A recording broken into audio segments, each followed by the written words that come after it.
Hello, everyone, and welcome back to Real Time, where we talk about the movies we like. And the ones we don't. She's Molly, And he's Tyler. and this time we're going to be talking about the prequel trilogy of the Star Wars franchise, Yep, that's episodes 1, 2, and 3, baby. because somehow Yoda was in charge of naming these movies. Yeah, I guess so. Anyways, Star Wars Episode 1, The Phantom Menace, was the first Star Wars movie in 16 years, and as you can probably assume, and rightly so, there was a lot of hype behind this movie. And according to a lot of fans, it didn't quite measure up. Yeah, so I've heard. Let's see, this came out in 99. 1999. So I was the ripe age of 2. I was 4, and I remember seeing this movie in the theaters, if you can believe that. Oh, that is impressive. I was a child, a tiny little baby, so I obviously did not go to the movies.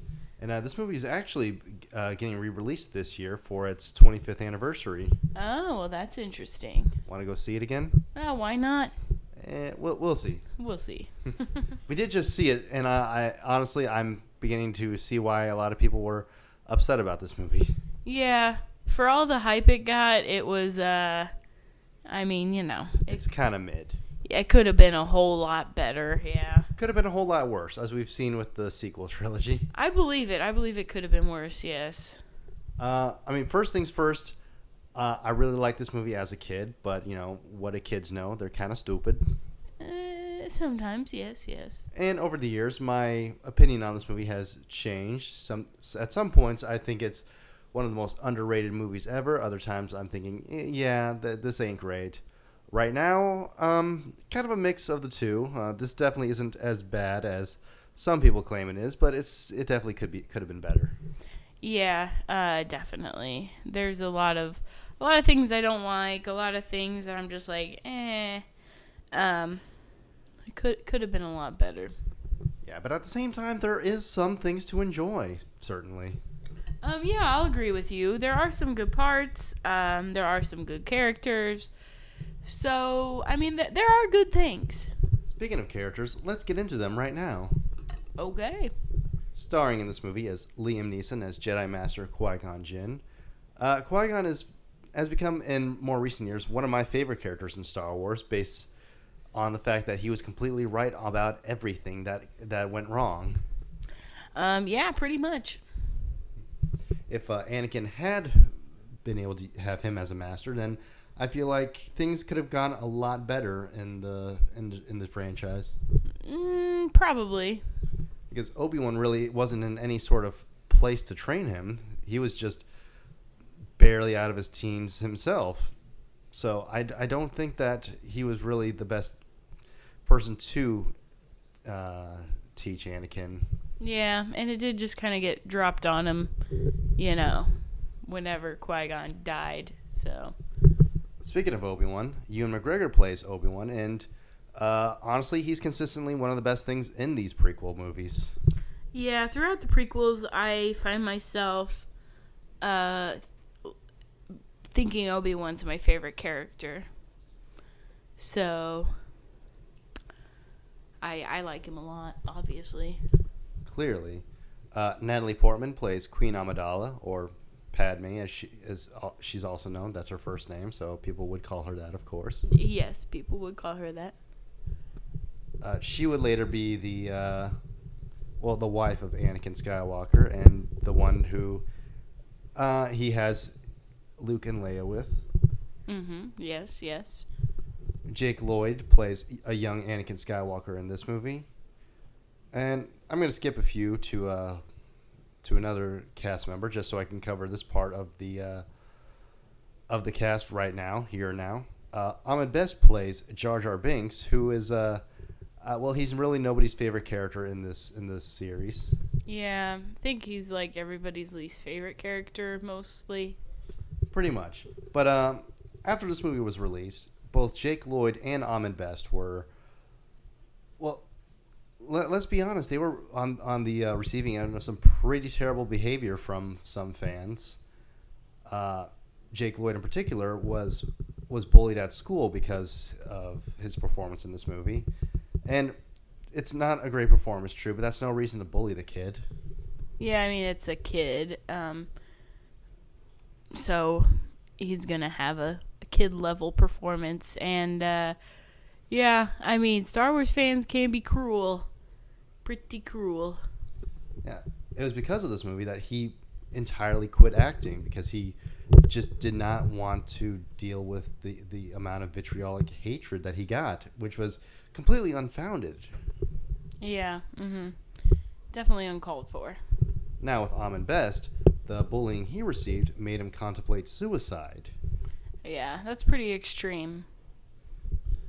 He's since made a return to Star Wars as Jar Jar Binks in the two follow-up prequels, as well as Clone Wars, as well as another character, Kelleran Beck, on the Book of Boba Fett. Now, his return there was a lot more warmly received, partially because I feel like Star Wars fans have grown up since, and also because his character there was different from Jar Jar. It was not Jar Jar Binks. So. Yes, it was a pretty competent character who saved Grogu from Order 66 by dual-wielding lightsabers and killing a whole bunch of clones. Now, again, that in no way makes it okay to bully the actor, even if it was his fault. It's just these are fictional characters we're talking about, people. There's no reason to bully the poor guy over it. It's not his fault that the character was written that way, although he did have some input in his character, but that's still no excuse for it. Yeah, I mean, Star Wars is such a big franchise. There's a lot of passionate fans that might be a little too passionate and a little too crazy.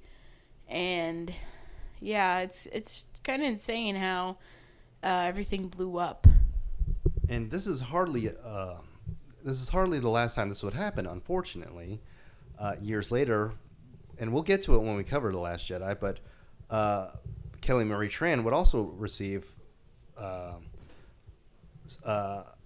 hate online from fans for her character, which we'll get to when we get to that movie, is still completely uncalled for.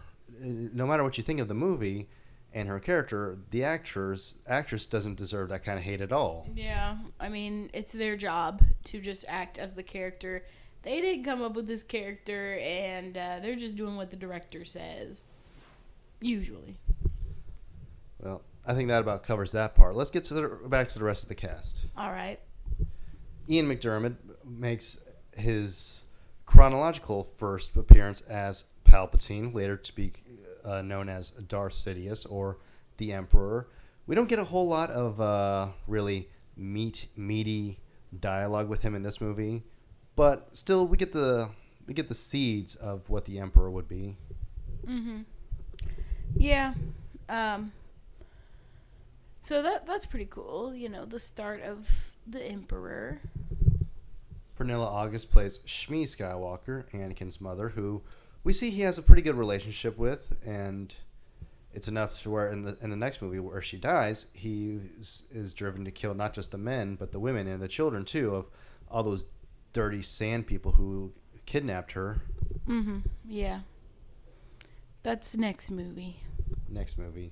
Hugh Corsi plays Captain Panaka, Padme's right-hand man, basically. Yeah. Mm-hmm. Anthony Daniels and Kenny Baker return as C-3PO and R2-D2 respectively. Always nice to see those two. Oh, yeah. It's always good to have those little droids. Frank Oz returns as Yoda. Again, nice to see you. Mm-hmm. Always good. Which leads to a special edition change in this movie. Yeah, even the prequels weren't safe from that.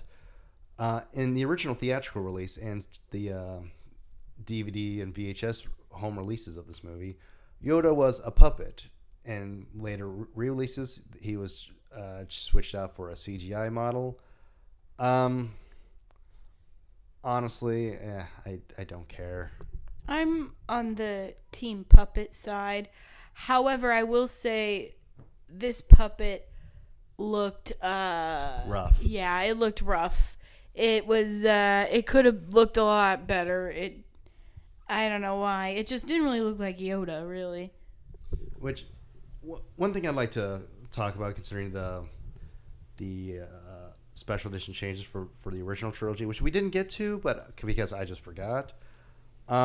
These are basically the only versions of the original trilogy you can get these days, unless you want to go looking for one of those special edition DVDs that has both the theatrical and original versions of these movies, or the VHS copies, which I have the VHS copies of the original, so we can watch them. And I have at least a DVD of Return of the Jedi, so I can watch that a bit more easily, the theatrical version. But still, Disney, come on, throw us a bone here. Please release the theatrical editions on 4K or something, please, please, please. Maybe one of these days. Maybe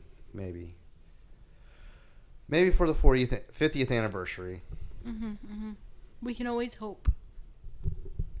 Brian Blessed plays Boss Nass, the leader of the Gungan people, and I want to say that I was completely on the droid side when they were fighting the Gungans. I think the Gungans should all die.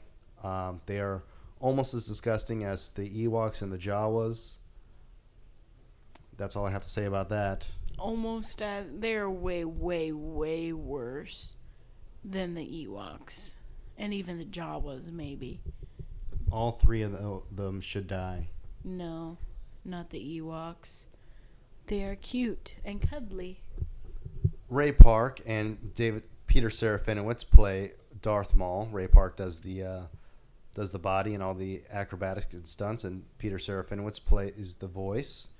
Peter Serafinowicz would later be replaced as the voice of Maul by Sam Witwer on both the Clone Wars TV show and in Solo: A Star Wars Story. That confuses me. Why couldn't Ray Park plays the body? Yeah. Why couldn't he just do the voice? I'm guessing they liked Peter Serafinowicz's voice better. I'd be kind of mad. He does have a pretty silky smooth voice, though. You gotta admit. Yeah. But he only has 2 lines? 2 lines, but those are 2 sexy sounding lines. All right. Let's see. And we have some cameos from various actors, like Samuel L. Jackson, who has 5 lines. It's not really a cameo, but you know what I mean. He's got more lines than Darth Maul. That's true. Dominic West and Sofia Coppola also appear. Keira Knightley appears as one of Padme's body doubles, which is kind of funny how Keira Knightley's whole career is due to the fact that she looks like Natalie Portman. That is kind of funny. But hey, it works. It worked out for her. One of Mark Hamill's sons actually appears as one of the Naboo guards. That's kind of neat. Oh, yeah, that's funny. And Richard Armitage also appears as one of the Naboo guards. Okay, that's basically all the characters. Well, not all of them, but you know what I mean. Yeah, all the important ones. And the non-important ones, because I mentioned Mark Hamill's son. Yeah, you did. So, The Phantom Menace. This is a pretty divisive Star Wars movie. Maybe not as much as it used to be, given the mixed reception of the sequels. But even still, you have the people who absolutely hate this movie. You have the people who think it's just okay. Yeah. I think now there is some nostalgia attached to it, and so people might have more fond feelings, I guess. Well, yeah, that's my whole thing with this movie. Yeah, I can see that happening. Because at one point, this was the only Star Wars movie we owned. So that was the only one I was ever able to watch. We had the original trilogy. So yeah, that definitely had something to do with it with me. But even still, I still have some fond memories of watching this as a kid. It's not the worst thing ever. Yeah. I remember watching this as a kid too. I don't really. I didn't watch this as much. You probably watched it way more than me, if I had to guess. I'd put money on that. Yeah, I would too. Yeah, so let's talk about the problems this movie has, because there are some notable ones. For one, the acting is not the greatest in this one. Yeah, some of the line deliveries are very flat, and yeah, It could have been a lot better. George Lucas has even admitted that he's not really an actor's director. Yeah, I could see that. Some of the like the story beats in this movie, like the whole Trade Federation blockading Naboo, I don't quite get it. Okay, like why are they doing that? It's not really defined. Like in the opening text, there's something about taxation and whatnot, but why? What do we have to infer everything? What kind of movie is that? Yeah, I'm gonna be honest. I really have no idea what was going on with that. So yeah, I guess that probably was a problem. I mean, are we supposed to get the idea that Naboo is saying "screw you" to taxes? In which case, yeah, I guess they are the good guys, so it wouldn't be too hard to follow that. But still, I need something to grasp onto. There's not a whole lot to go on with this. Yeah, I don't know, man. I do not know. Also, this movie is around 2 hours 16 minutes long. That's not a long movie, in my opinion, but it feels at least double that. Yeah, I agree that it does feel much longer than what it actually is. Especially during the parts that just kind of drag. Seems like it takes forever to get through it. From the point that they're on Tatooine to the point where they leave Coruscant, for the most part, that is where most of the movie is, and it's just a slog to get through. The only part in that middle section that is really of any interest is the pod racing scene, which is pretty fun. There's some neat action, there's some cool spinning, and it's a whole lot of fun to watch. Yeah, the pod race is I think one of the better, more engaging scenes in the movie. And even still, before that and after that, it's not the most engaging. Yeah, we get some interesting action here and there, but a lot of it is just sitting in Senate going over things, which that leads to another thing. Why does the Trade Federation have a Senate seat? Corporations don't get Senate power. What is going on here? Dude, I don't know. I like how that's your major problem. But, I don't know. It's not my major problem, but like everyone else has pointed out everything else that's wrong with the Senate stuff. Like there's just so much nonsense and boring bureaucracy. And also the ET aliens show up. That's kind of fun. Yeah. Mm-hmm. And somehow there's Wookiees in the Senate. Who translates them? Who can understand these Wookiees? I guess it's not that out of the ordinary for people to understand Wookiees, given that Han and Rey understand Chewie, but still. Mm-hmm. Yeah. I don't know. Sorry. It's all a bit silly, I think. And I said I like this movie, right? I think so. Okay, let's go over some stuff that is pretty good. Again, the pod race scene. That's a lot of fun. Yeah, very action-packed. It does keep you engaged during, the whole race, so that's good. The final lightsaber fight between Qui-Gon and Obi-Wan and Darth Maul. That's probably one of the best in the series. Yeah, it's a great lightsaber battle.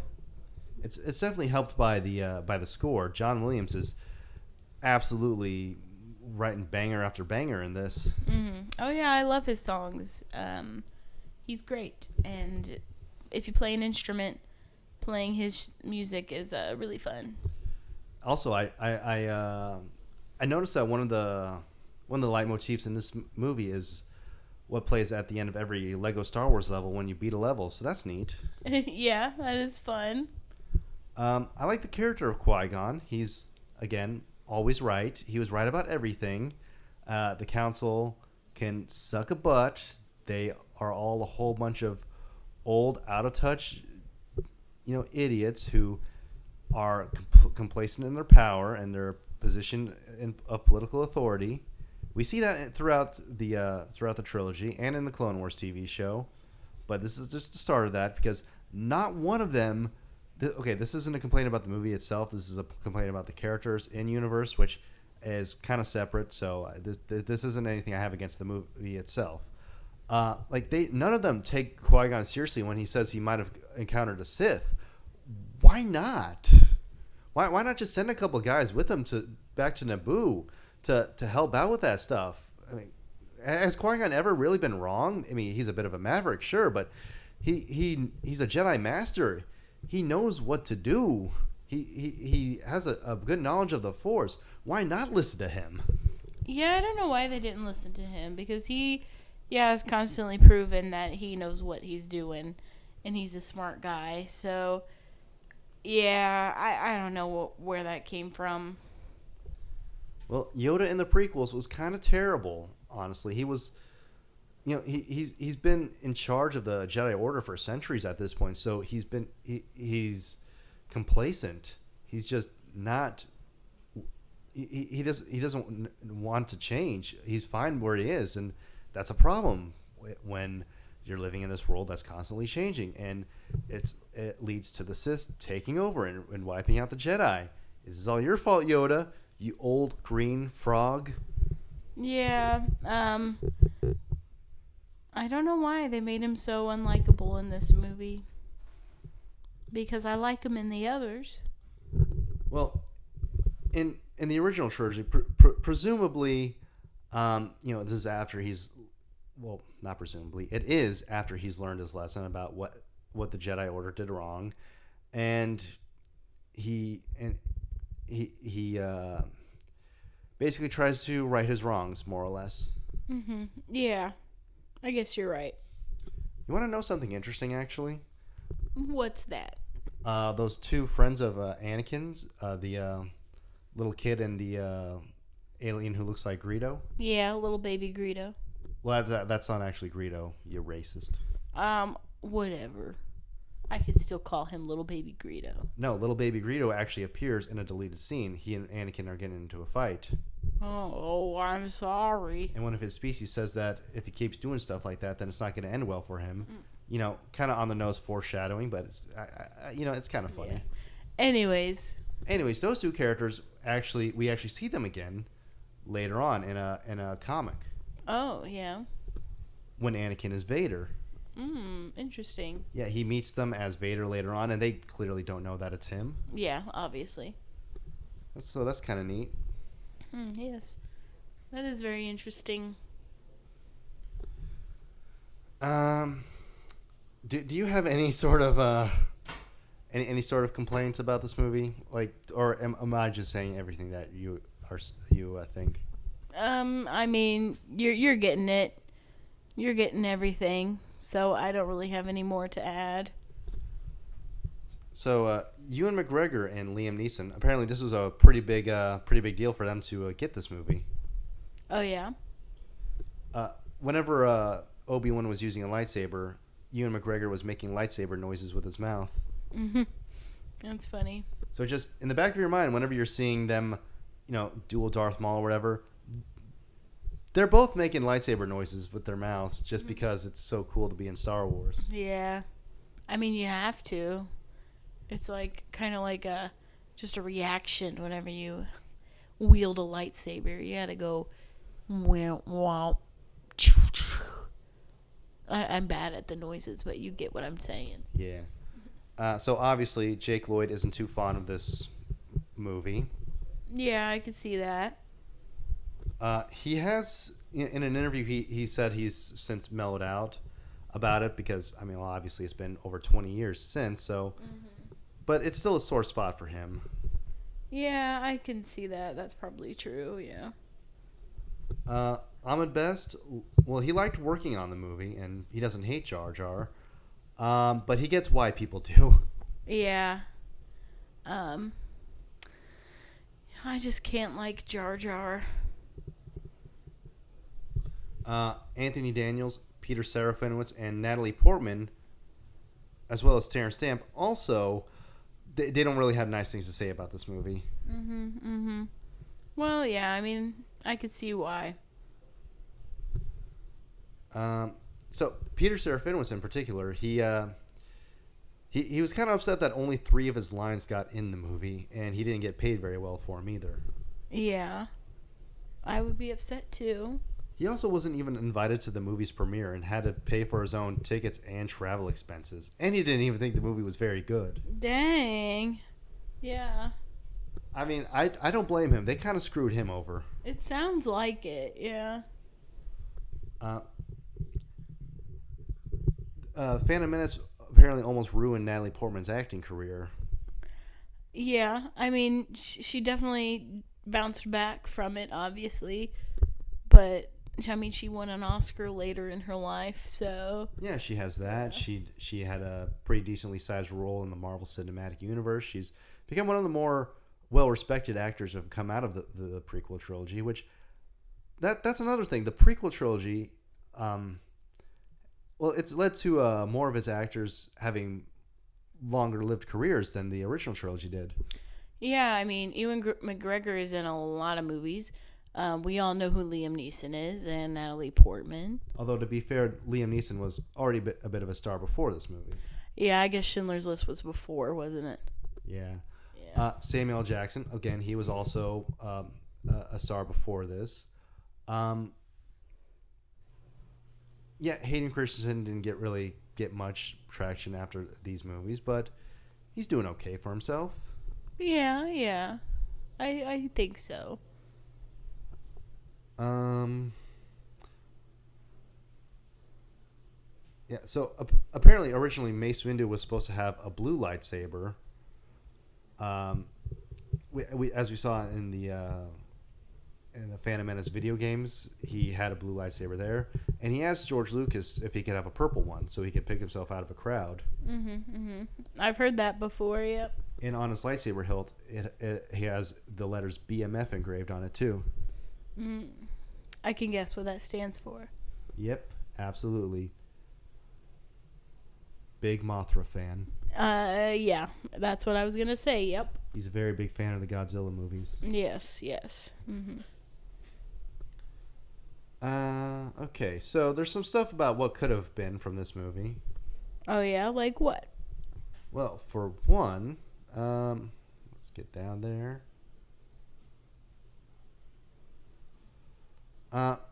So these actors were considered for the role of Qui-Gon before Liam Neeson was cast. Tom Hanks, Morgan Freeman, Denzel Washington, Kyle MacLachlan, Kurt Russell, and Vin Diesel. That would have made for... Any one of those would have made for a very different movie. Yeah, I don't know how I would like that. They're all so different. I don't know about that. Considered for the role of Ewan McGregor were Hugh Jackman, Joseph Fiennes, Kenneth Branagh, and Tim Roth. You mean for the role of Obi-Wan? Yeah, Obi-Wan. Yeah. What did I say? You said the role of Ewan McGregor. Yes, for the role of Ewan McGregor. Yeah. Which, I mean, he makes a great Obi-Wan, so I'm glad they went with him.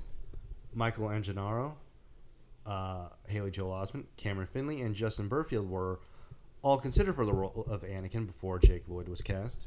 I know one of those names, I think. Kelly MacDonald was in the running to play Padme before Natalie Portman was cast.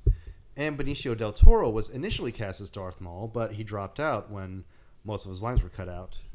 Yeah, that would have been cool, but I understand. Del Toro would later on play DJ in The Last Jedi. Okay. Yeah, I remember that, I think.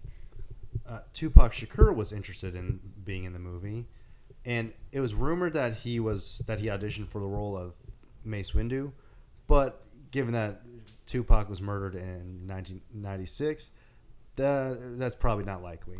Nah, probably not.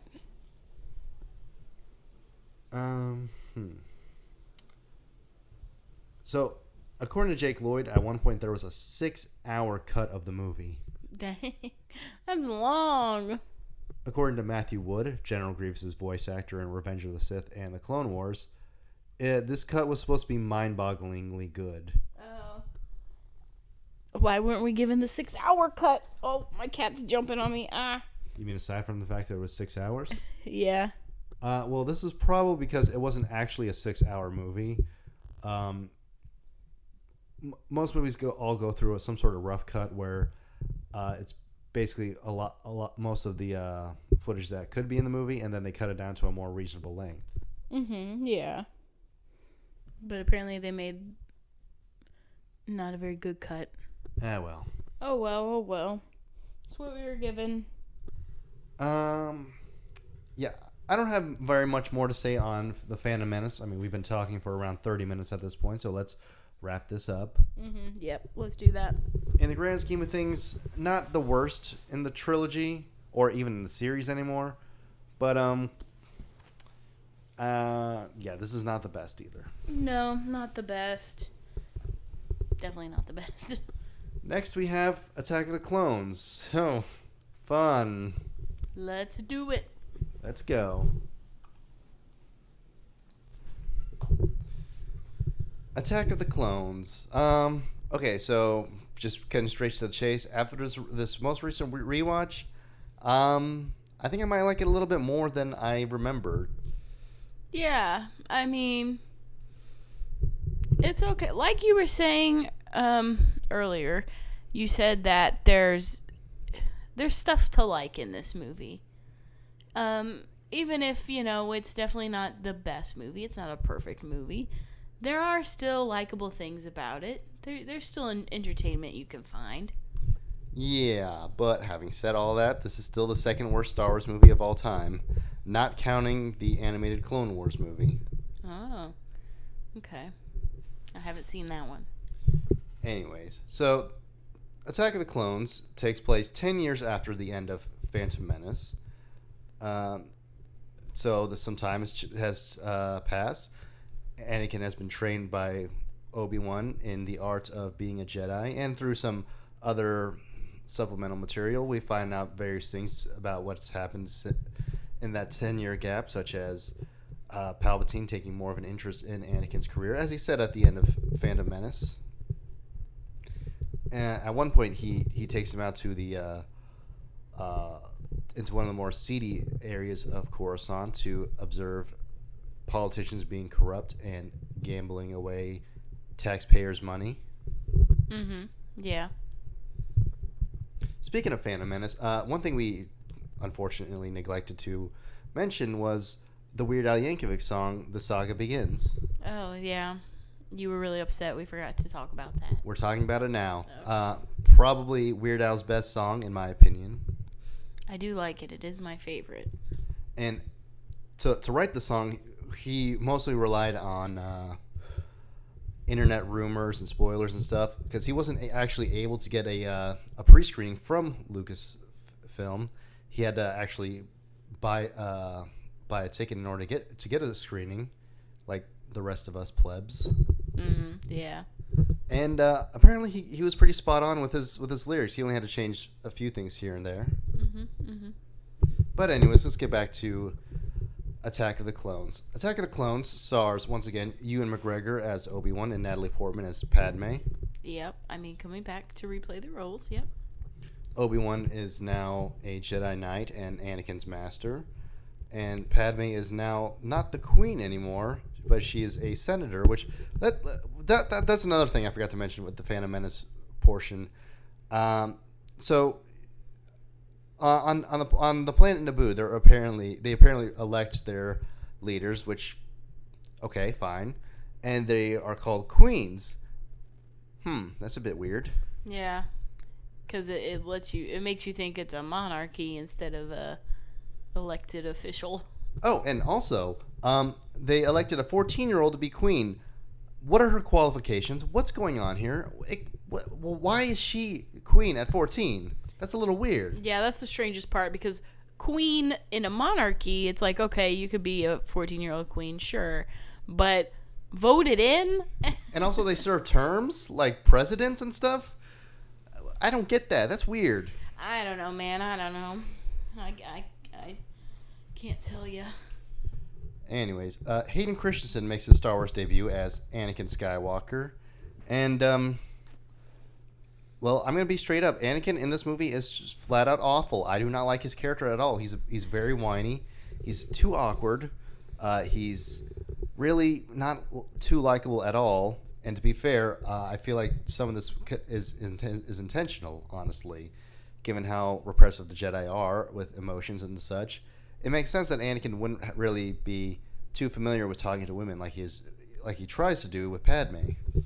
Yeah, he is very whiny, I agree. I don't think Padme would have, really fallen in love with him It's a bit unrealistic, I think. There is a fan theory that says that Anakin was unknowingly using Jedi mind trick on her to force her into doing it. But Anakin even says in the movie that it doesn't work on the weak minded, which he. It doesn't work on the strong minded. Yeah, that's what I meant. Yeah. It doesn't work on the strong minded, which he, tells Padme that's what she is. So she's not too worried about him trying that. Yeah. Hayden Christensen is not great in this movie. He gets a little better in Revenge of the Sith, which is good.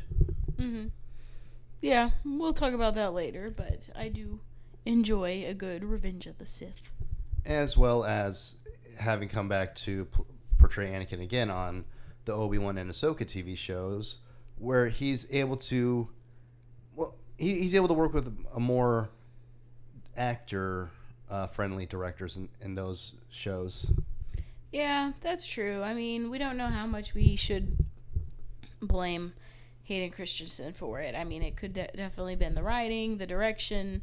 I'm going to say both. Yeah, a little both. Yeah, because not a whole lot of people come out of these movies with the best performances. We see Samuel L. Jackson at his most monotone in these movies, and he's a very expressive actor. So, it's not entirely the actor's fault. Yeah, that's true.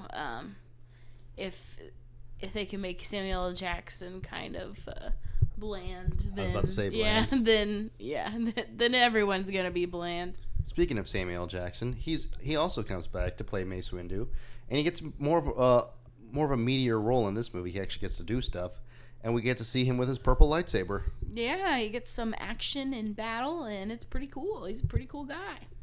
Yeah, it's kind of funny how Jackson asking for a purple lightsaber so he can spot himself in the crowd evolved into there being an actual canon explanation behind purple lightsabers in lore.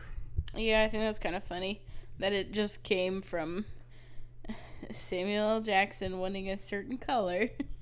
Now, in the old Legends continuity, Mace Windu got these lightsaber crystals because he saved some people from some sort of thing or another, and they gifted him those crystals as a reward. But now in the canon continuity, he has purple lightsabers because he uses more of the dark side compared to other Jedi. So blue, red makes purple. Oh yeah, that makes sense.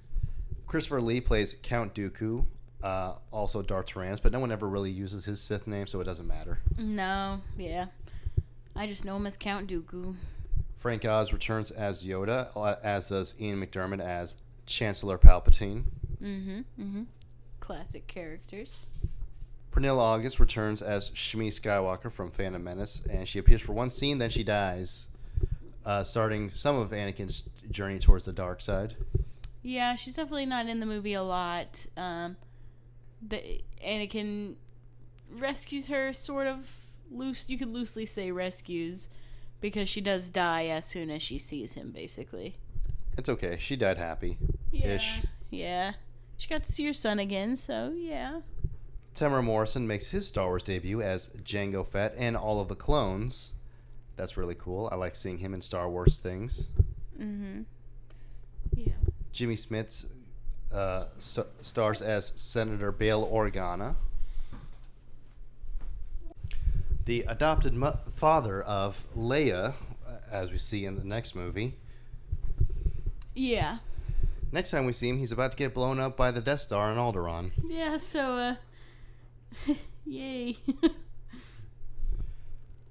And once again, we have Anthony Daniels and Kenny Baker as C-3PO and R2-D2. And Anthony Daniels also gets to appear on screen as, well, himself in the scene in the club. Yeah, he gets a little cameo. As does Ahmed Best, who also plays Jar Jar Binks again. But he has a much smaller role, but also a much bigger role at the same time. Smaller in that we don't get to see him very much, so thanks, George Lucas. Yeah. But a bigger role in that he's the one responsible for handing over emergency powers to Palpatine, which gives him the ability to create create an army for the Republic. Yeah, Not a surprise that Jar Jar Binks, messes it all up. Um,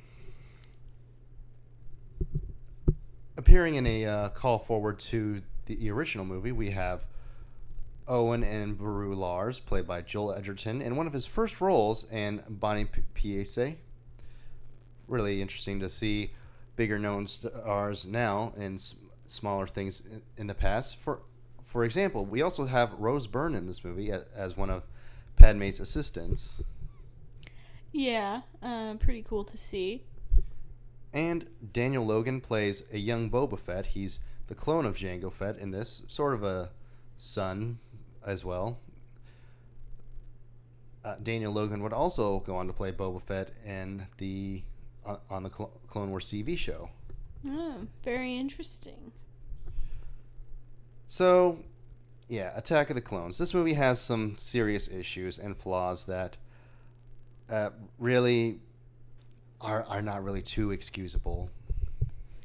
Yeah, I mean, if you've seen these movies before, you're all familiar with what they could have improved upon. Let's start with some of the more minor flaws and just work our way up. For one, and this is a observation. This isn't really a complaint I have about the movie, just an observation. It's gonna sound like a complaint, but that's just because I gotta start ranting at some point. Yeah, sure, go ahead. What is up with the traffic on Coruscant? There is no rhyme or reason to how any of this should work. It's just lines of speeders going by. With how bad people are at driving here on Earth, I am surprised that 1.5 million 9/11s don't happen every single day on this godforsaken city planet. Oh, well, I mean, they might have their own traffic rules and such, even if it looks chaotic, I sure wouldn't want to drive around there, I think. But who knows? Yeah, it's very silly. And it's not like here on Earth where we have, like, actual roads that provide some sort of order for people to drive in. It's just sky. It's just sky. I don't trust anyone to not wreck. There's got to be at least 17, 15 speeder pileups every single day. I mean, they have their lanes of traffic, but as we see... What's stopping them from just going down or up or sideways? I mean, that's what we see Anakin do when he's driving his little ship or whatever it's called. Let's stay on Coruscant for my next one, because this is a bit more of a thing. I don't get Dex's Diner. Like, it's literally just a diner, but in Star Wars. There's nothing that really distinguishes that from a diner that would make it look like a diner in the Star Wars universe. It's literally just a 50s diner that they stuck in Star Wars. What is going on here? Yeah, it's kind of weird because it's like, why would these people who are, not from Earth and know what a 50s diner is? I guess you could just argue that maybe they're just a little similar, but yeah, maybe they should have thought of something else instead of a stereotypical 50s diner spot. Now, staying on Coruscant, because, again, I have another one. The assassination plot to kill Padme is kind of convoluted at first. Now, arguably, the first attempt they make on her life is pretty straightforward. They bomb the ship that she's on, but it wasn't her. She was in another ship. It was her double that got killed. And it's kind of weird that her double says to her that she failed. No, you did exactly what you were hired to do. You took the bullet for Padme. So, great job, lady. You did your job. Bit too well, admittedly, but you did it. Yeah, that's true. That's what she was there for. To die for Padme if she really had to. And she did, so... It's a bit of a dark idea, but I guess it happens. Yeah. There's just these expendable people who I guess I would hope are paid very well to possibly die for someone. Yeah, I think we're led to believe that she knew what she was getting into from the way she acted after she was, on her deathbed. Anyways, the next one... Okay, so looking at the bigger picture here, Darth Sidious, Palpatine, tells Dooku to have Padme assassinated because she's standing against him on on this bill. Okay, fair enough. Dooku hires Jango Fett to carry it out. All right, fine. Okay, there's got to be some delegation here. Not Dooku. Jango Fett then hires Zam Wessel, a changeling, in order to take care of it. What are we doing here, guys? She then puts these poisonous bugs that Jango Fett gives her into this droid to fly over to Padme's apartment and cut a hole in the window so that they would kill her. This is a bit too convoluted, in my opinion. Yeah, it's just everyone's hiring somebody else to do their job. I mean, you're using a droid to carry this out to begin with. Why not just have the droid crash through the window with a bomb attached to it and suicide bomb itself and killing Padme? Nobody in this universe really cares about droids, so why are they so particular about this? This is so stupid. Yeah, there wasn't a lot of thought into it because, like, they could have easily done it some other way. They could have easily killed Padme in, a bunch of different ways. I don't know what they were thinking. Also, the droid goes back to where Zam Wessel was. Why would you do that? It leads the Jedi right to you. That don't make no sense. Yeah, I don't know. I guess she wanted the droid to come back to confirm that Padme was dead, but the droid had Obi-Wan hanging off of him, so you think he'd be like, and that's another thing. She shoots the droid to drop Obi-Wan off so he would die from the fall. Why not just shoot Obi-Wan? Why? Maybe she was aiming for Obi-Wan. For an assassin, then she's a pretty crappy one. Yeah, we've noticed. Anyways, let's move on to my next complaint, because if I stay too long on this one, we're gonna be here all day. This is just stupid. Yeah, just move on, babe. Okay, yeah, Anakin and Padme's romance. I don't believe that. I do believe that they would definitely be attracted to each other. I mean, let's be honest. Hayden Christensen and Natalie Portman are attractive people. This is not a surprise here. But the fact that they would fall in love with each other and just make babies is I don't see that, man. Yeah, kind of like I said earlier, I don't buy that Padme would fall in love with this guy, but also they don't really have good chemistry. Let's be honest, that is one of the problems. That is. I feel like the music, their love theme, does most of the heavy lifting for them, which John Williams' music is doing all the heavy lifting in a Star Wars prequel. Color me shocked. Yeah, that music definitely has power, and the ending scene where they're getting married, it's very emotional, it's playing through, so it's definitely leading you to believe that they, could have fallen in love and get married, but if you step back, you're kind of like, well... That don't make sense. They didn't really have any good chemistry. I don't know why they're doing this. Yeah. And we see on the Clone Wars TV show that their relationship isn't really that great. There's not a whole lot of trust between them. At one point, Padme is getting hit on by her ex. He tries to go in for a kiss, and Anakin just straight up beats the crap out of him when he sees that. Well, it almost leads to Anakin and Padme getting a divorce. Well, I mean, there are bad couples out there, so... They are one of them. Yeah. So, I mean, I guess maybe it's not... Maybe it is realistic. Okay, now, speaking of Anakin and Padme, there's another thing that's wrong with this movie that has to do with them. So Anakin goes to rescue his mom from the Sand People, or Tusken Raiders. I'm going to call them Sand People. I hate them.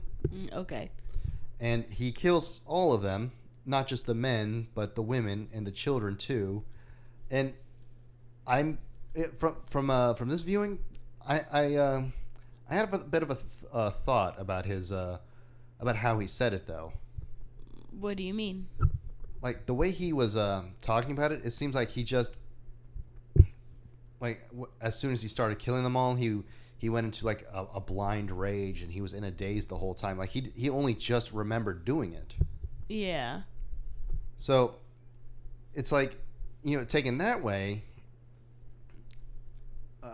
Padme's reaction is a bit more understandable, given that maybe from her point of view, she thought that he really didn't mean to do it, but was just overcome by all of his rage, which is still not good, but anyways, so Anakin tells her that he killed this whole village of men, women, and children, and her reaction is not to run. Her reaction isn't to inform the Jedi Council or Obi-Wan. Her reaction is to, again, marry the guy and have kids. I don't get that. Yeah, she probably should have told the Jedi Council, though I think Yoda has a vague idea of what happened, so at least he knows probably. Yeah, he has a vague idea because he hears Qui-Gon yelling at Anakin, which it is nice to hear Liam Neeson in this again. That was pretty fun. But, yeah, Yoda doesn't specifically know that Anakin just went Grand Theft Auto massacre on these people. He just knows that he's in pain. Okay, whatever. The Jedi are blind enough as it is, and that's a whole nother thing. We're going to get more into that when it comes to Revenge of the Sith, because that's where it becomes really relevant. Yeah. Mm-hmm. Okay, you gonna move on? Yeah, I am. Okay, I'm just making sure. I know you can get pretty heated and passionate.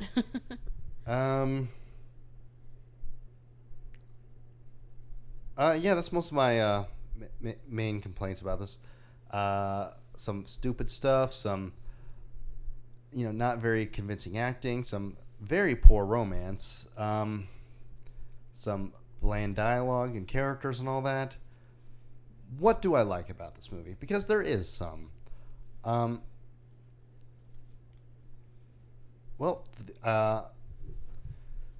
place where they filmed the Lars Homestead was the exact same as where they filmed it in the original Star Wars, so that was pretty cool. Yeah, that was cool.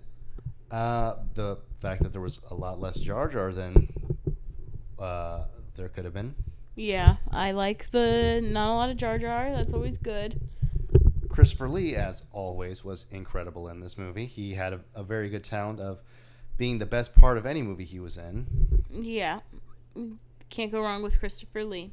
Which is funny, given that both he and Peter Cushing were up for the role of Dr. Loomis in Halloween.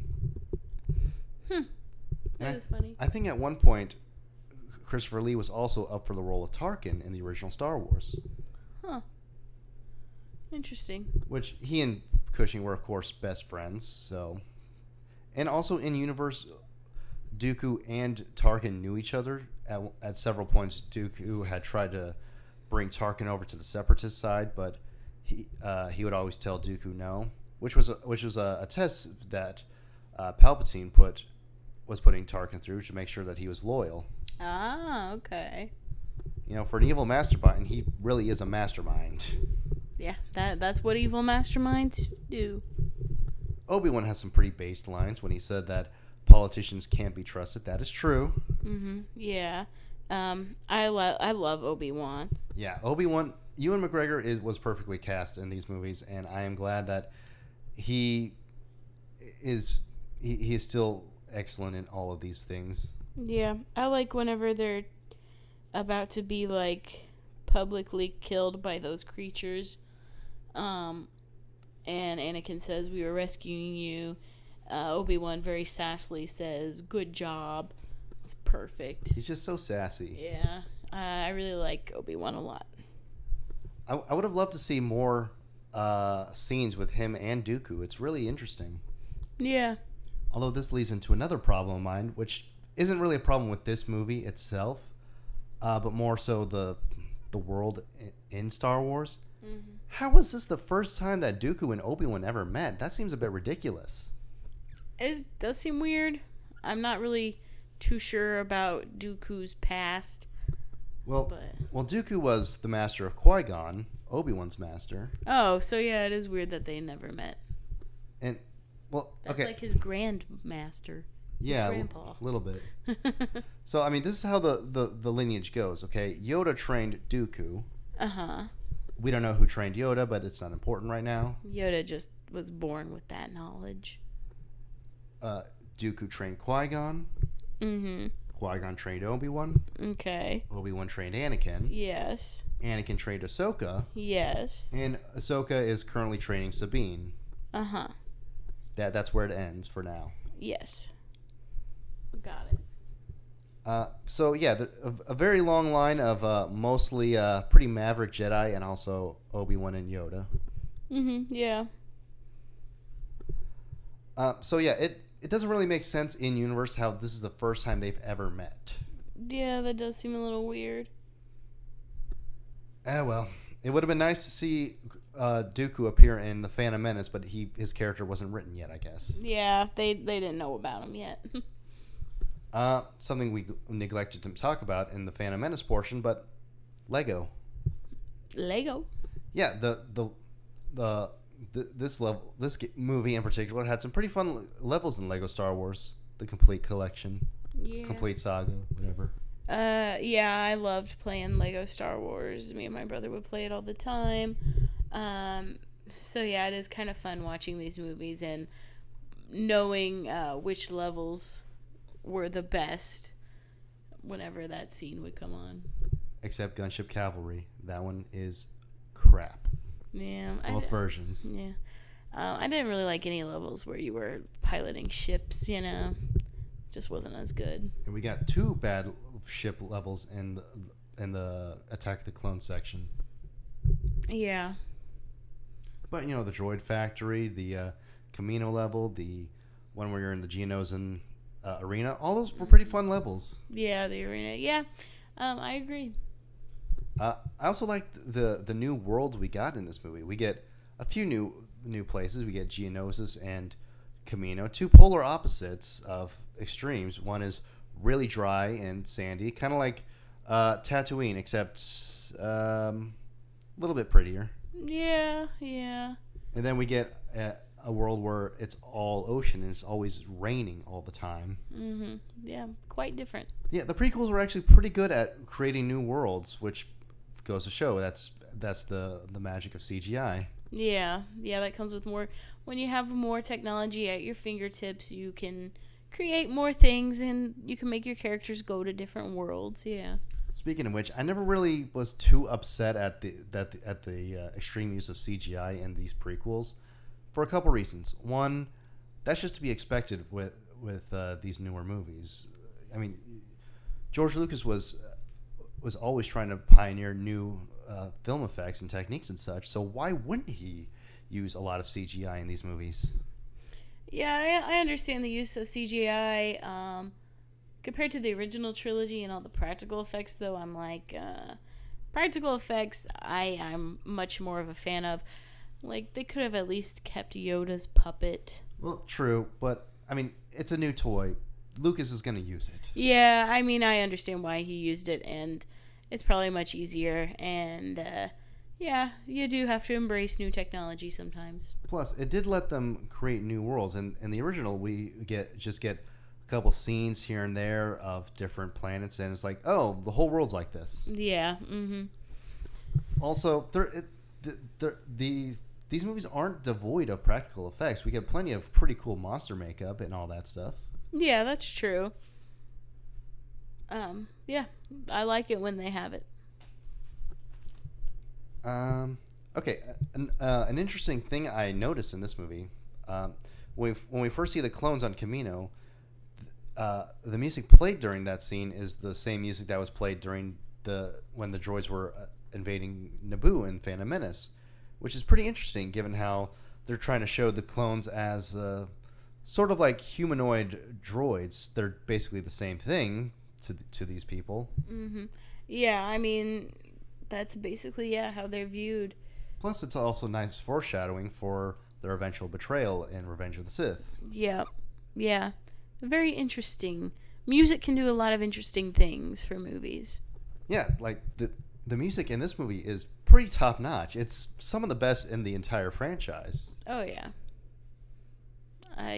Like I said a million times, I'm a fan of John Williams. His music is fun to play, and these songs are really good. Okay, so did you notice how Dooku's lightsaber was the hilt was curved. I did notice that. That is actually due to Christopher Lee's background in fencing. Ah, now that's an interesting detail. It was rumored that that Lee did his own stunts for this movie.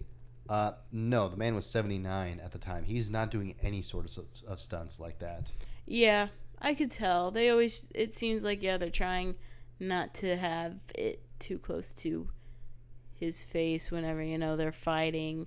Yeah, I mean, that makes sense. He's old. He's not going to be able to do all the stuff he used to do.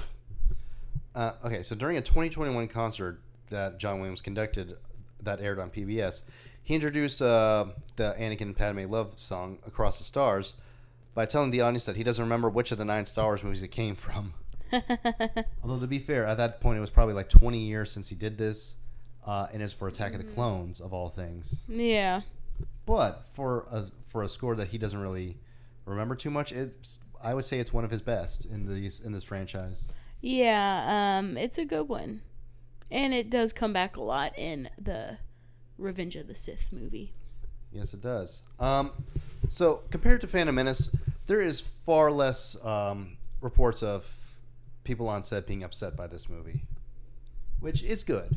Yeah, that is good. The one I'm finding is that Tamara Morrison said he had to take a 26-hour flight for reshoots and get up early the next day and sit through costume and makeup, only to be needed for just one take that lasted a few seconds. Yeah, that would make me mad. But otherwise, he was happy with the movie. Well, that's good, at least.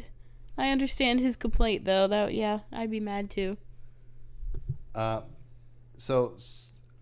Some members of NSYNC actually filmed cameos as Jedi during the arena sequence. Oh, that's fun. Specifically, Joey Fatone, J.C. Chazes, and Chris Kirkpatrick. My sisters were never into NSYNC. I never learned these guys' names. Yeah, NSYNC is they're before my time as well. But they were cut from the movie during the editing. Huh. Dang. So clearly, Jake Lloyd was too young to play Anakin, so they hired Hayden Christensen to play the role, clearly. Obviously, yes. But several other people were considered for the role. Like who? Well, the original choice for the role of Anakin was Leonardo DiCaprio. Classic. But he turned down the movie because of scheduling conflicts with Catch Me If You Can and his reluctance to take on a multi-film franchise. You made the right choice. Catch Me If You Can is much better than Attack of the Clones. I think he did, especially because being in a big movie like that, you don't really know if your future is going to, you don't know if it's going to allow you to branch off and do other things. So, yeah, I think he made the right choice. Other actors who auditioned for the role included Ryan Felipe, Charlie Hunnam, Colin Hanks, son of Tom Hanks, Paul Walker, Misha Collins. Oh, okay. Heath Ledger. Oh. Christian Bale. Interesting. Joshua Jackson, James Vanderbeek, Eric Christian Olsen, Eric Von Detten, Jonathan Brandis, and Chris Klein. All of these guys auditioned for the role as well. There's some names I recognize in there. Former Chancellor Valorum was supposed to make a cameo in this movie, but Terrence Stamp refused because he absolutely hated working on The Phantom Menace. Makes sense. So none of the clones, like, you saw all those clones in the movie, right? I did see the clones, yes. Well, not a single set of armor was ever actually physically created. I think I've heard that before, yeah. Like, all the clones are made in computer, which is pretty cool. It is pretty cool, yeah. Makes it much easier, probably. Yeah, and it's, little stuff like that really helps you see the CGI in another light. Yeah. There's the big stuff and the big, bold and loud things that you see, like all the explosions and space battles and stuff like that. But then when it's little stuff like that you don't think about, maybe they're doing okay. Yeah, it does. It allows you to really be immersed into the story because there's all these million clones, and they didn't have to set and make armor for any of them, which is much easier. True. So yeah, Attack of the Clones. I don't like this movie. I have said some good things about it, and there are good things about it. It's just on the whole, this is not my thing. I understand. I'd still rather watch it than Rise of Skywalker, though. I would too. I'm gonna be honest with you, yeah. And I think I would rather watch this one than The Phantom Menace as well. That might be a hot take. I don't know. This movie definitely has better action than Phantom Menace, outside of the mall fight at the end of Phantom Menace. Well, yeah, the mall fight was good. Because other than that, the lightsaber fight in this movie between Obi-Wan, Anakin, and Dooku is absolute dog water. Like, who edited this? This looks ridiculous. They have so many weird jump cuts and different sorts of weird cuts that they use in the movie. Like, what are you people doing? This is not fighting. You're just swinging your lightsabers around like you're at a rave. I don't know. I don't mean to be mean, but it's just silly. That's okay. You don't like it. It's fine. But like I said, there are things to enjoy, and I have talked about the things that I do like. So what was your favorite part of this movie? Probably the arena scene when all the Jedi come out to, help everybody. Yeah, that was fun. We got to see my boy Plo Koon in this movie. He didn't really get any dialogue though, but he didn't get any in Revenge of the Sith either, so I guess that tracks. Yeah, I guess. He didn't actually get to talk until Clone Wars, which that's a shame. Yeah, I don't even know who it is, so. He was the orange guy with the mask on his face. The bug-looking fellow. Yeah, I remember. But I mean, unfortunately, we're not going to be covering the Clone Wars TV show because that's going to take way too long. Maybe one day. We will see. But next we have Revenge of the Sith, the best movie in the prequels trilogy. I agree with that. So next we finally get to something that's really fun. All right, let's watch it.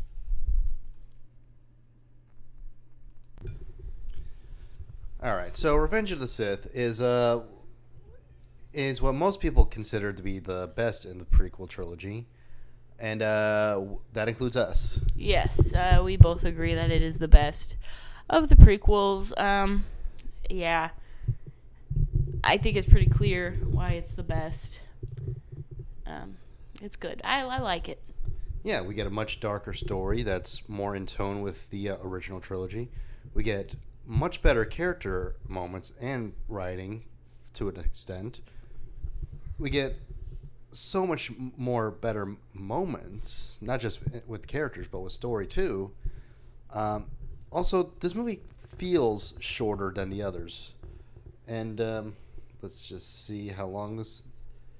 It's actually a little bit longer than Phantom Menace and Attack of the Clones, but yet it flies by almost twice as fast. Yeah, I agree with you. The other two, they kind of really drag sometimes, and it's like, oh man, we're not even halfway through yet. But this one, it's really fast paced. It holds your attention, so it does go by a lot faster. Yeah, so we literally just finished the movie, okay, and it feels like a little while ago I was saying how long was left in this movie, and it was 40 minutes. It feels like less than that went by. Yeah, I agree. Very fast paced. Which is a shame that the one that we want to spend the most time with is the one that feels like it goes by the fastest. Yeah, unfortunately. Anyways, most of the old gang from the first two prequels shows up again. We have Ewan McGregor, Natalie Portman, Hayden Christensen, Ian McDiarmid, Samuel L. Jackson, Jimmy Smits, Frank Oz, Anthony Daniels, Kenny Baker, Christopher Lee, Silas Carson, Ahmed Best, and some others, including Joel Edgerton and Bonnie Piesse. Yeah, lots of returning characters. We also get some new faces. Keisha Castle Hughes makes a cameo as a new Queen of Naboo. She doesn't have any speaking lines. or any lines. I don't know why I said speaking lines. That kind of implies the existence of non-speaking lines, although I guess sign language exists. Yeah. But yeah, no lines for her. Wayne Pigram makes a cameo as Governor Tarkin, the future Grand Moff who blows up the planet of Alderaan in front of Princess Leia. Yeah. Mm-hmm. Tamara Morrison is back again as, the clones, but his most prominent role in this one is Commander Cody, Obi-Wan's second in command in the 212th, the clone unit that he commands. Yeah. Mm-hmm. So you get a little bit of a close relationship between them. We also see the return of Peter Mayhew as Chewbacca for the scenes that take place on Kashyyyk. Yeah, he's not in too many scenes, but we do see him for a little bit. Yeah, it's kind of neat though, because when the original trilogy was being made, he was the tallest person on set, but now they have a whole bunch of tall guys playing Wookiee, so he gets to feel a little small. Yeah.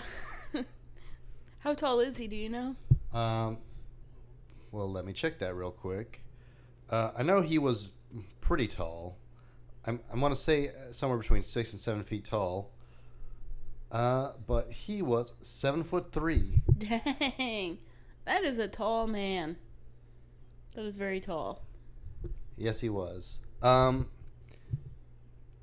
Matthew Wood does the voice of General Grievous, and there was a particularly famous actor who was going to play Grievous at one point, but couldn't due to something or another. Well, we'll get to that later. Okay. Genevieve O'Reilly plays Mon Mothma, one of the future leaders of the Resistance, Republic, Rebellion. I don't know that we see in Return of the Jedi, and we don't see her too much in the movie itself.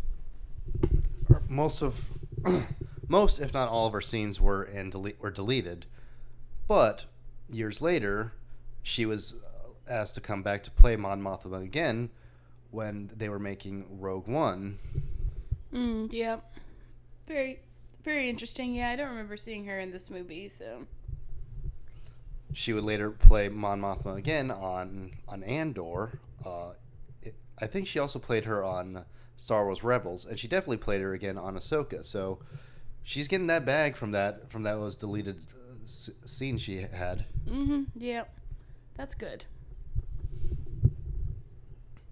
So, like the other two prequels, this one has its share of problems, but luckily it's not quite as the list isn't quite as long as the other two were.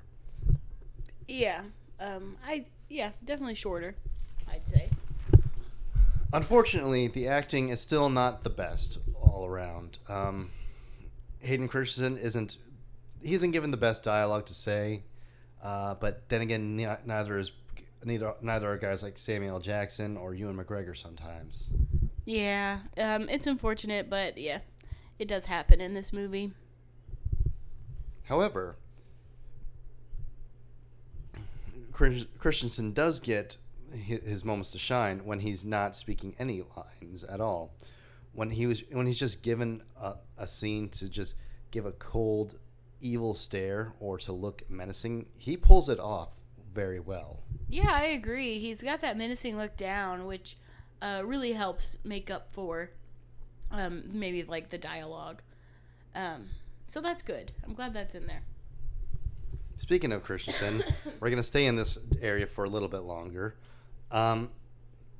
Anakin's turn, within the context of this movie, it's not executed well at all. Yeah, I see what you're saying. Now, with the context of Clone Wars and stuff like that, it makes a lot more sense given all the ridiculous nonsense that Anakin's been putting up with from the Council, just to name a few. And probably his biggest grievances with them. At one point, they faked Obi-Wan's death so that he can go undercover as a bounty hunter to catch Cad Bane, among others. And they didn't tell him at all. So he's just grieving his heart out because his master, who basically raised him, just died right in front of him. and then to turn around and say, "Oh no, just kidding, he's still alive." Like, how else would you expect this man to react? Yeah, that does sound bad. As somebody who's never seen the Clone Wars show, yeah, I can say his turn to the dark side was very, I felt like, yeah, it needed a little more to it to make it a little bit more believable. Also, about a year before this movie takes place. Now, this movie takes place about 3 years after the end of Attack of the Clones. Okay, so there's a wide variety of space to fill, which the Clone Wars does very successfully, I may add. At one point, his apprentice Ahsoka was framed for bombing the Senate, or was it the Jedi Council? It was one of the two. I don't know. She was framed by another Jedi, Barriss Offee, who we saw in Attack of the Clones briefly. She didn't have any lines, but she's not important in the context of the movies. She was framed by her, and those two were friends at the time, so it made that sting a bit harder for Ahsoka. And basically, the Jedi Council gave her up to the Senate. They were willing to let the Senate decide her fate, and she was up for the death penalty too, I might add. It was actually Governor Tarkin who was the one prosecuting her for that. Oh, wow. So it's a wonder how Vader and Tarkin get along so well in the original trilogy, but whatever. Yeah.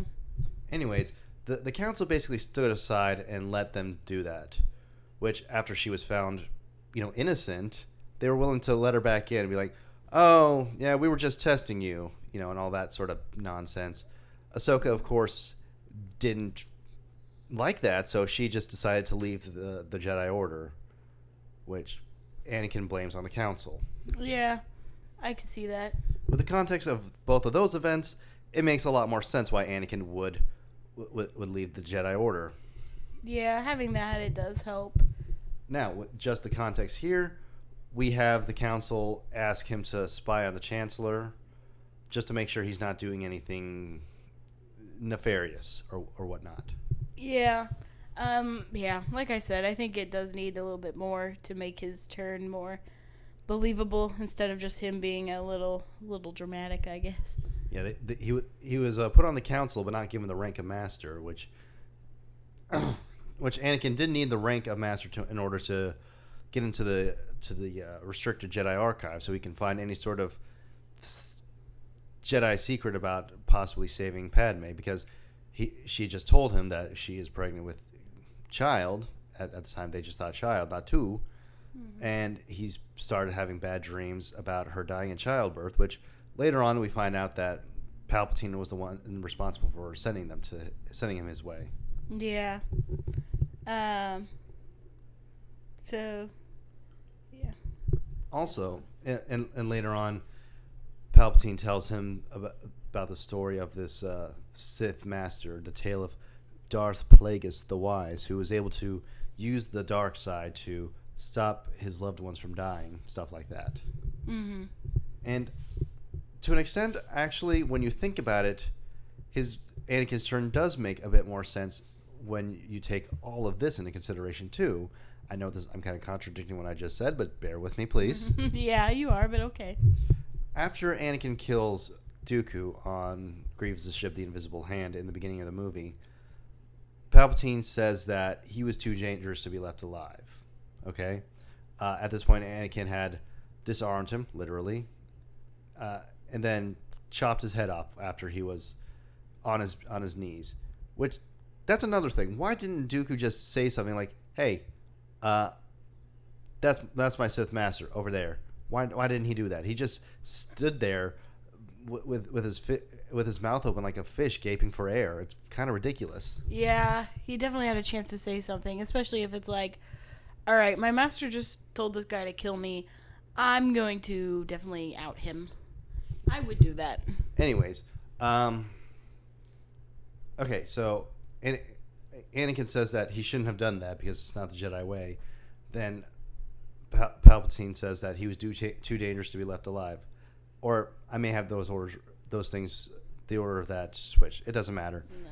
Later on, when Mace Windu and the other Jedi go to arrest the Chancellor, after Anakin tells him that he's a Sith Lord, right when he has Palpatine dead to rights, he says that he's too dangerous to be left alive. Mm-hmm. Yeah. Anakin is trying to tell him to arrest him, have him stand trial. Yeah. But that doesn't happen. So to Anakin at this point, there's really not a whole lot of difference between the Jedi and the Sith. So why not go for the side that's offering to help save your wife? Yeah, that's true. That is true. That's a good point. Anyways, my next issue. So Anakin is willing to turn to the dark side in order to save his wife. Okay, fine. Like we said, a little bit rushed, but makes more sense when you really think about it. Then he goes to the Jedi Temple to kill the Jedi. Okay, sure. And he's also that also includes the younglings. Huh? What do you mean? So he's literally trying to save his wife and child from death. Why on earth would it make any sense to go kill other children? I thought it was just because he was so blinded by the dark side that he would do whatever it takes just to save his family. But see, here's the thing, though. Characters who do evil things don't do them because they know it's evil, unless that's the kind of villain that they are, like, say, Frieza or Dio. Okay? Mm-hmm. This is not the type of character that Anakin is, though.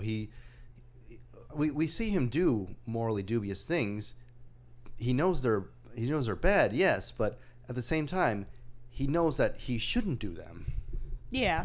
So what sense would it make for him to kill children over that? I don't know.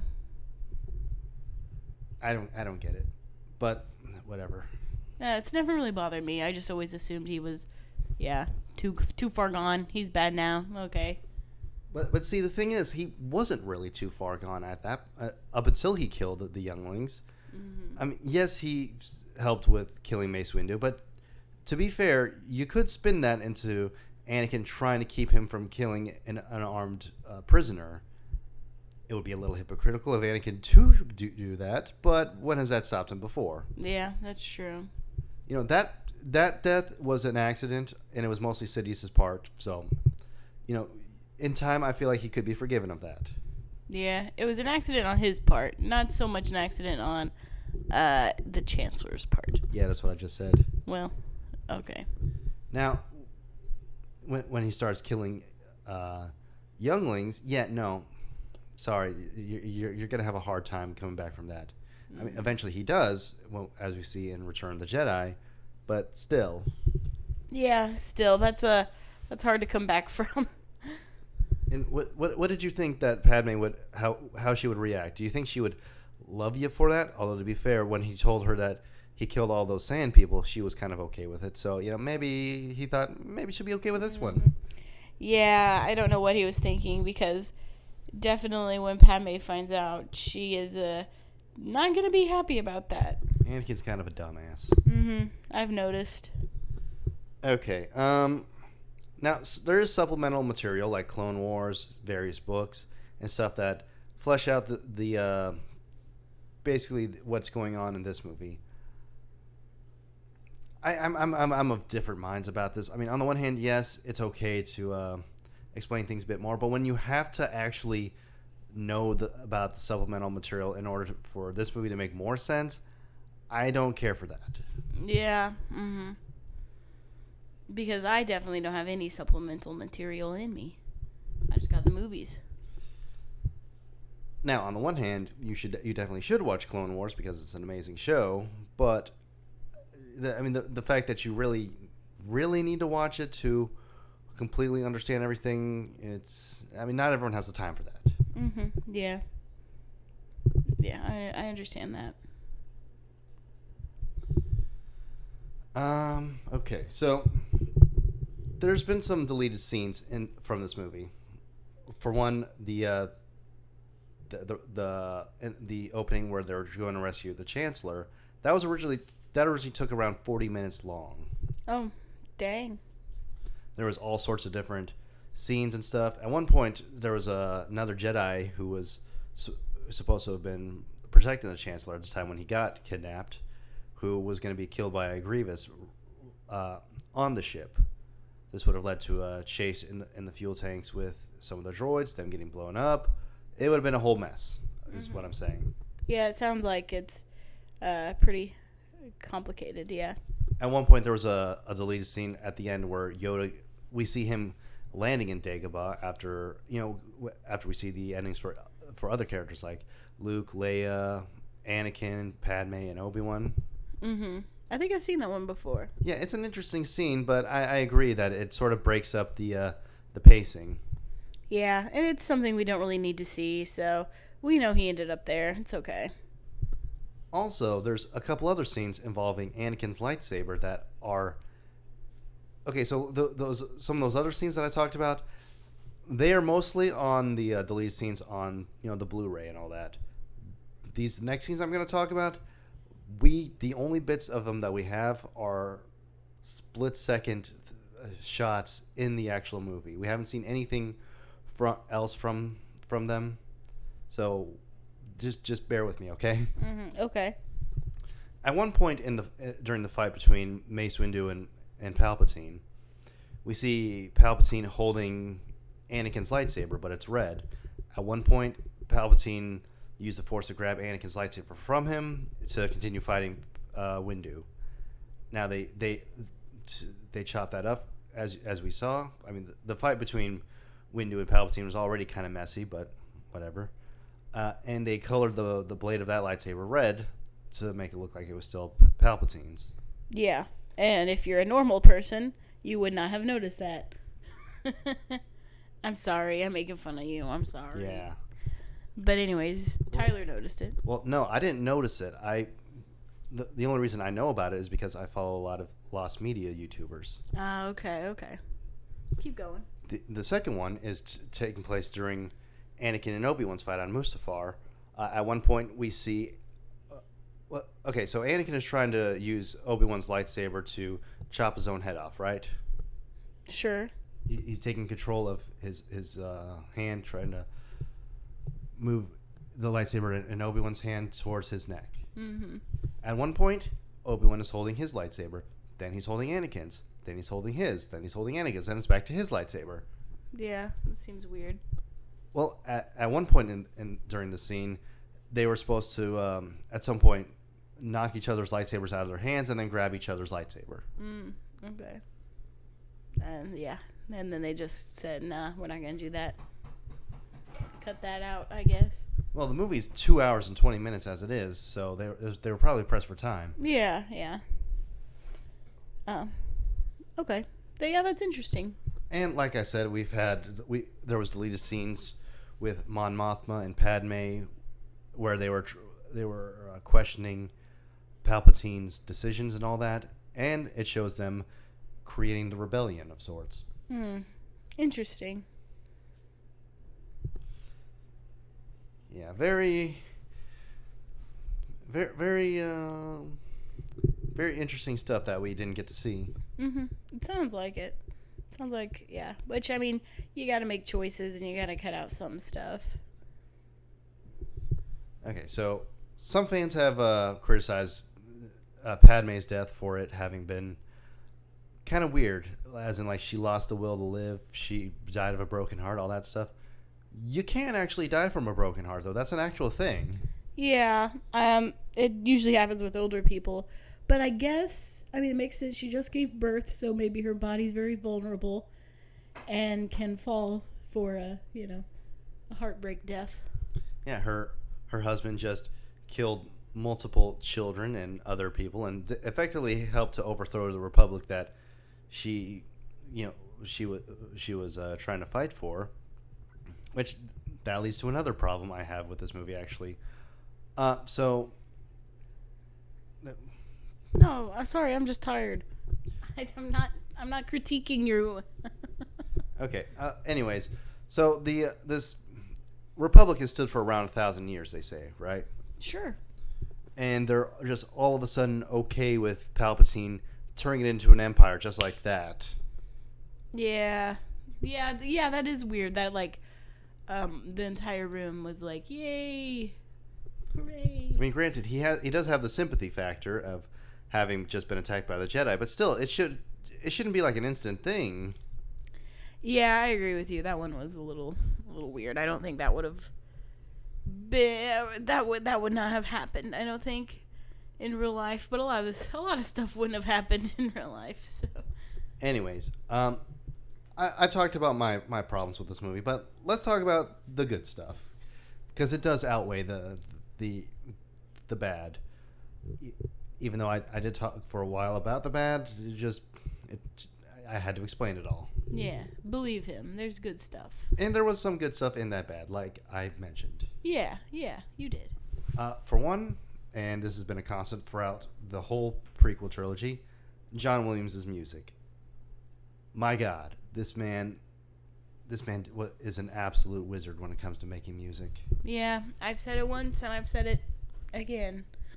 John Williams makes good music. It's fun to play. It's nice to listen to. It really sets the tone of everything. You can't go wrong. I have no idea why he was not nominated for an Oscar for this score in particular. Although, to be fair, at that year's Oscar, he was already nominated for 2 other movies that he did. So maybe they thought, 3, no. 3 nominations in one category might be too much, yeah. Although, to be fair, they should have nominated this one because it's much better than his scores for Munich or Memoirs of a Geisha, in my opinion, at least. Oh. Did Memoirs of a Geisha win? No. John Williams didn't win. The last time he won an Oscar was for Schindler's List about 30 years ago. Yeah. Okay. But since he's had more nominations than anyone else alive, I don't think he's too upset about it. No, I wouldn't be upset either. All of the music in this movie effectively tells the story by itself. You could cut out all the dialogue, and for some scenes I would recommend that, and the music could tell the story just fine on its own. Yeah, I agree with you. The music does great.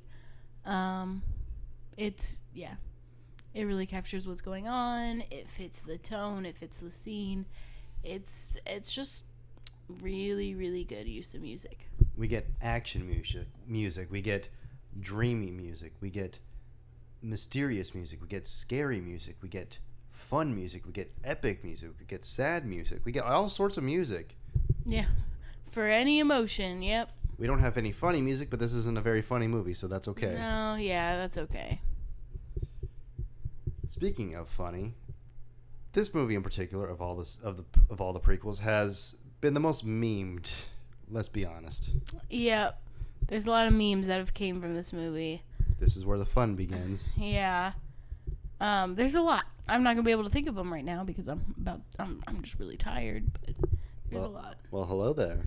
That one's a big one. Yeah. The high ground. Oh yeah. Mhm. There's a lot, and you're right. We don't have time to go through all of them. No, we don't. Okay, so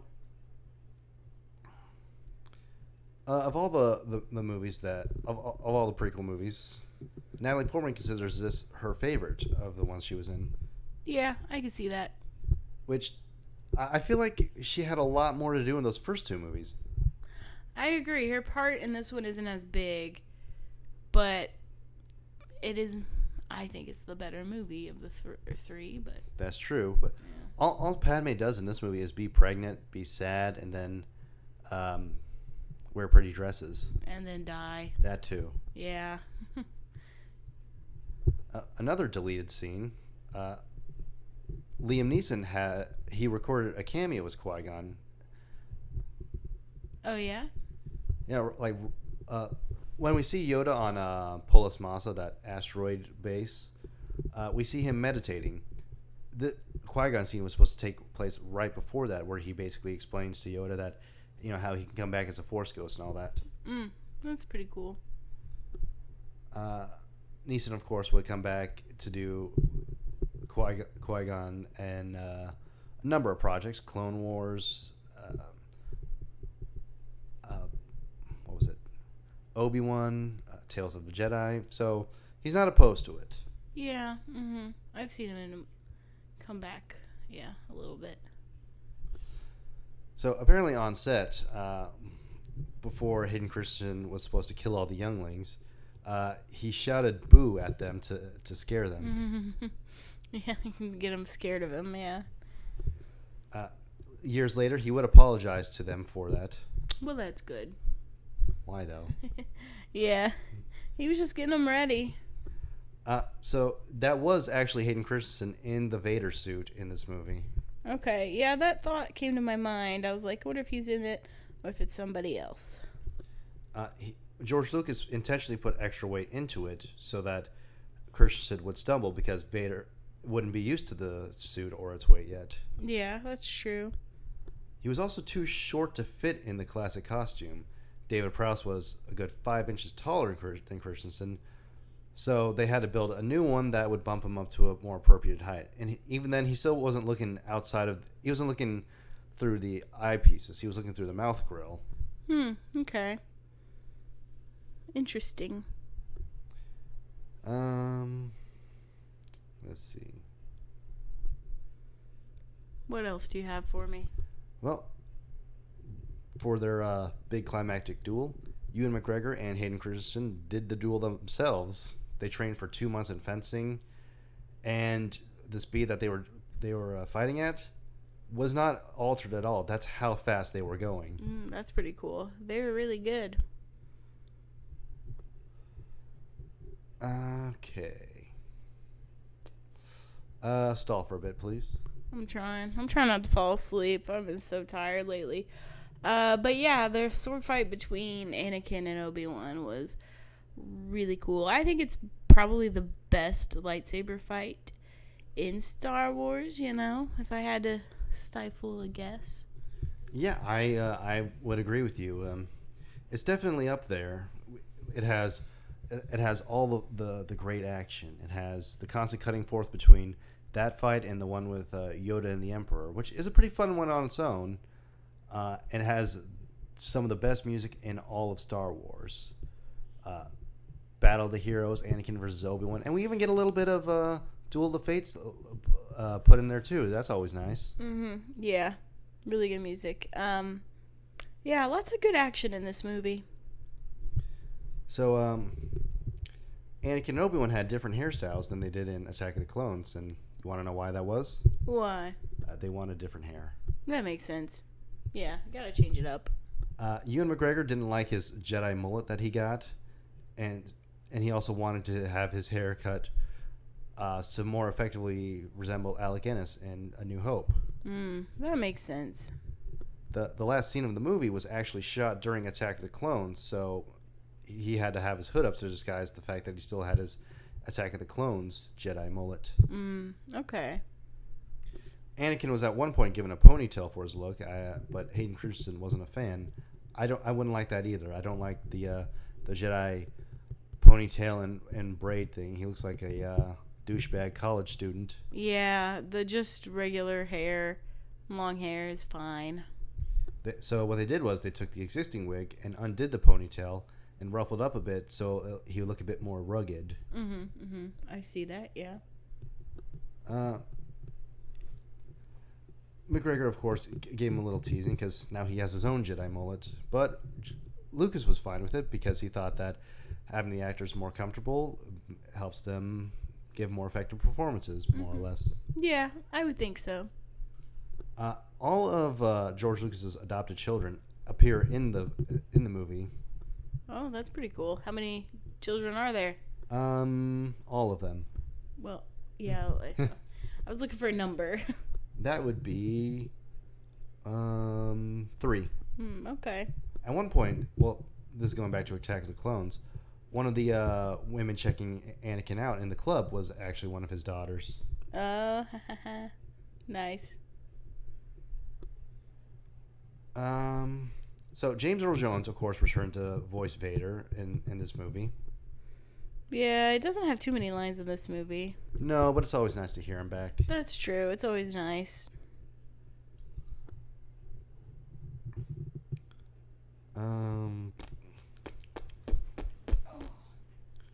Okay, this is in regards to a specific character whose canon fate is kind of up in the air at this point.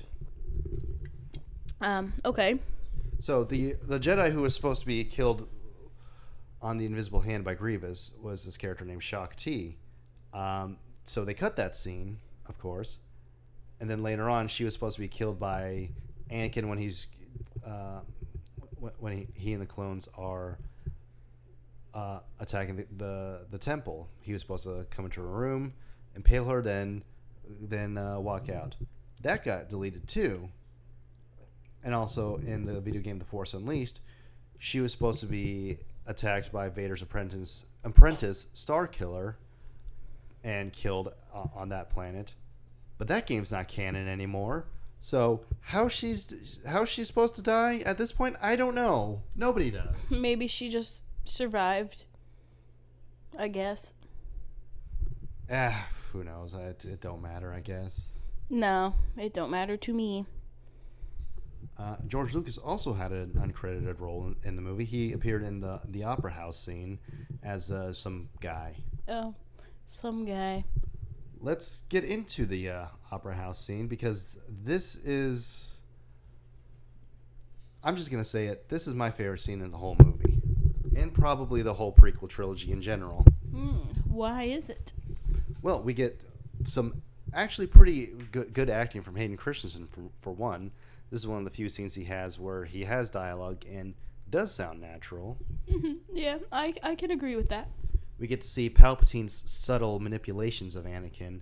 We get to see his picking apart his still remaining trust in the Jedi Council. And we get to see him... We get to see him in one of the more subtle lights of villainy we see in the whole trilogy. Yeah, Palpatine, he's really digging his claws into Anakin in the most subtle way possible. He knows what Anakin's going through because he's the one who sent him those dreams. So he knows that telling him this tale of a Sith legend, who actually wasn't a legend, Plagueis was actually Palpatine's master. He killed him during the events of Phantom Menace. Oh, interesting. But Anakin doesn't need to know all that. No, he don't. He's telling Anakin what he presents as this Sith legend in order to sway him over to his side. Say, this is what these guys can do. Sounds kind of interesting, huh? Mm-hmm. Yeah, he's very good at manipulating Anakin. While we're on the subject, what was your favorite scene? I'll probably go with the popular pick of, the lightsaber battle at the end between Anakin and Obi-Wan. Yeah, that was really cool. It's a very fun lightsaber duel, so I gotta go with that. I can't go with anything else because it was just too good. While we're on the subject of lightsabers, Grievous was kind of a letdown in this movie. How so? Well, for the most part, all we see him do is cough a bunch, walk around, not really be too interesting or intimidating. He looks a little cool, though. But I guess part of the reason why a lot of people are upset by this is because just a little bit before the release of this movie, we got a Clone Wars animated miniseries released by Samurai Jack creator Genndy Tartakovsky. Okay, and where Grievous took on like 4 different Jedi all at the same time. Interesting. They were expecting something more like that. Yeah, I don't know. I've never seen that. But I do see what you're coming from. General Grievous isn't really he's not really worked up to be very intimidating, so, And to add on to that, he was actually voiced by John DiMaggio on that miniseries. Oh, that's interesting. That man has a very both wide and narrow vocal range at the same time. Like, most of his voice performances are just his voice, but they're all different. Like, it's him. It's clearly him. He sounds the exact same, but also different at the same time, too. It's weird to explain. I know what you're saying, though, because you could definitely pick out his voice, but he has so many different and, just a wide variety of characters. But, yeah, his voice fits them. Yeah, you got Jake the Dog, Bender, the Joker, Grievous. That's just to name a few. The man has a very prolific voice catalog. Yeah, he does. Anyways, now, would you like to hear about some stuff about what could have been? Oh, I guess. So there was supposed to be a scene where Palpatine mockingly thanked Jar Jar for granting him emergency power back in Attack of the Clones. Okay. Ahmed Best wanted Jar Jar to die in the movie, actually. Yeah, that makes sense. In the original script, Dooku begged for his life after Anakin defeated him. Christopher Lee thought that this would have been an out-of-character moment, and Lucas agreed, so he rewrote the scene. Yeah, I agree. Also, Anakin would have taken Dooku's his cape as a sort of trophy and started wearing it. Weird. Yeah, I think it would have looked cool.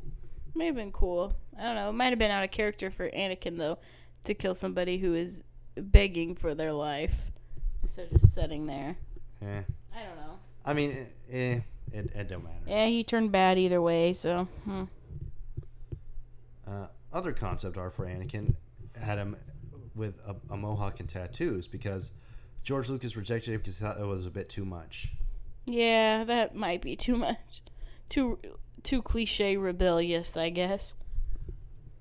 Also, getting back to Grievous, at one point Gary Oldman was intended to voice him, but Lucas's departure from the Directors Guild of America many years earlier prevented Oldman from taking part without legal action. That's cool. I mean, that would have been cool. I really don't know how that stuff works. Me neither. I'm not going to worry about that. No. It was also rumored that John Rhys Davies was considered too. Remind me who that is? Gimli. Oh, okay. Treebeard. Yeah. Interesting.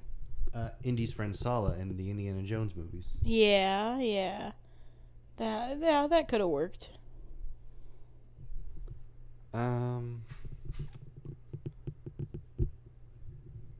Okay, Palpatine was originally going to have more dialogue while watching the duel, and at one point he was going to tell Anakin that Dooku revealed to him that he paid the Sand People to murder his mother.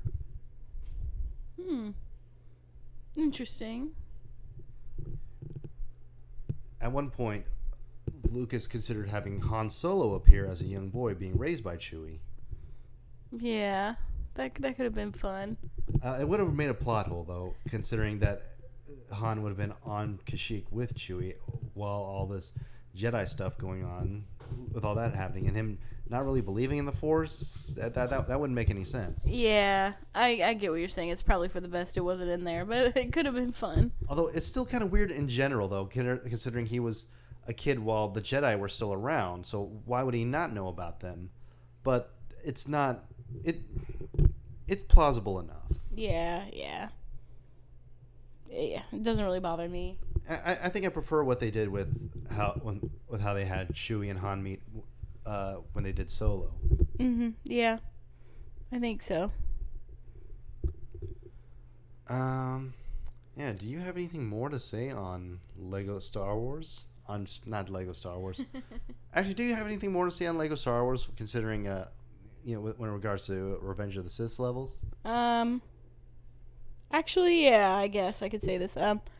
I liked that in Lego Star Wars, even though you and your teammate, because I would always play with my brother, so me and my brother, Oscar, I think, was Obi-Wan, and I was Anakin. And even though you're playing together, you still have to fight each other on that last scene, for a little bit. So that's kind of cool how they made that work. Yeah, they really use the game mechanics to make it a pretty good level all on its own. Yeah, even if you do have to fight each other after, being teammates, it was fun. Now, one more thing to tackle before we finish this up. Well, probably one more. If I think of something else, then I hope. I'm tired. So, Excuse me. settle down. Excuse me. In A New Hope, Ben tells Luke that Vader betrayed and murdered his father. Okay? Now, at the time, you could just talk this up to... Lucas didn't know that Vader and Anakin were going to be the same person, so fine. Okay. Later on, he tells Luke, after Vader tells him that he's his father, that when Anakin became Vader, he ceased to be the man that he was before. So what he told him was right from a certain point of view. Yes, that's true. Now, in between this movie and the original trilogy, we have the Obi-Wan show, where, well, after a duel, Vader, with half his helmet off, tells Obi-Wan that he isn't responsible for Anakin turning to the dark side, and that he didn't kill Anakin, Vader did. Yeah. So it's exactly what Vader told Obi-Wan. Yeah. Yeah, that makes sense. Kind of neat how some things get resolved like that. Yeah, it is. Well, that will do it for us for the prequel trilogy. Overall, a mixed bag, but I feel like there's more to enjoy than not. Yeah, I agree. If you give it another chance if you haven't in a while, and maybe you'll come to realize that there might be more good stuff than what you thought. Now we have the sequel trilogy, the movies that Disney made after they got their grubby little paws onto Star Wars' IP. All right, yeah. We're gonna split that up between the main trilogy and the spin-offs. Those we'll cover in a separate video from these. Okay, sounds good. All right, here we go. Let's go. See you next time. We'll see you next time.